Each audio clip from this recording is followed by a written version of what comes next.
คณะประจำสภาแห่งชาติได้รับร้องเอาการยกย้ายแต่งตั้งพนักงานการนำขั้นสูงในหลายตำแหน่งเป็นต้นแมนรับร้องเอาการแต่งตั้งหัวหน้าองค์การอัยการประชาชนสูงสุดคนใหม่และรัฐมนตรีกระทรวงป้องกันความสงบคนใหม่ท่านนางอัมไพบร ล้อมบุญแพงเลขาธิการสภาแห่งชาติต่างหน้าคณะประจำสภาแห่งชาติได้แถลงผลสำเร็จการดำเนินกล่องประชุมวิสามัญของคณะประจำสภาแห่งชาติที่จัดขึ้นในวันที่ 17 มกราคม 2026 ผ่านการค้นคว้าพิจารณากล่องประชุมได้เห็นดีเป็นเอกภาพตกลงรับร้องเอาดังนี้ 1. รับร้องเอาการเสนอของประธานประเทศเกี่ยวกับการยกย้ายและแต่งตั้งพนักงานการนำขั้นสูงไปรับหน้าที่ใหม่มีดังนี้ 1. รับร้องเอาการยกย้ายท่านไซสนาโคตรภูธรกรรมการศูนย์กลางภาคหัวหน้าองค์การอัยการประชาชนสูงสุดไปรับหน้าที่ใหม่อยู่แขวงขมวน 2. รับร้องเอาการแต่งตั้งท่านพลจัตวานางลีวงลาวลีกรรมการศูนย์กลางภาคเป็นหัวหน้าองค์การอัยการประชาชนสูงสุด 2. รับร้องเอาการเสนอของนายกรัฐมนตรีเกี่ยวกับการยกย้ายและแต่งตั้งพนักงานการนำขั้นสูงไปรับหน้าที่ใหม่มีดังนี้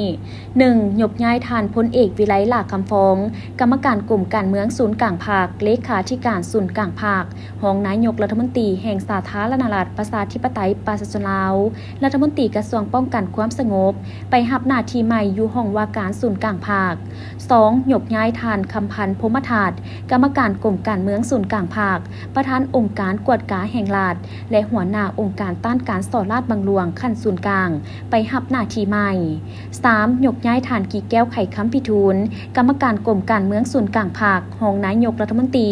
แห่งสาธารณรัฐประชาธิปไตยประชาชนลาวไปรับหน้าที่ใหม่อยู่ศูนย์กลางแนวลาวสร้างชาติ 4. แต่งตั้งท่านวันไซพ้องสวรรค์กรรมการกลุ่มการเมืองศูนย์กลางภาคเลขาธิการศูนย์กลางภาคไปรับหน้าที่ใหม่เป็นประธานองค์การกวดกาแห่งรัฐและหัวหน้าองค์การต้านการส่อราษฎร์บางหลวงขั้นศูนย์กลาง 5. แต่งตั้งท่านพลโทวันท้องก่องมณี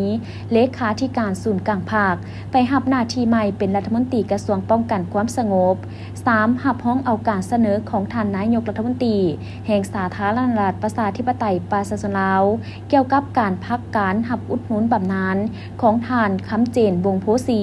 กรรมการศูนย์กลางภาครัฐมนตรีประจำสำนักงานนายกรัฐมนตรี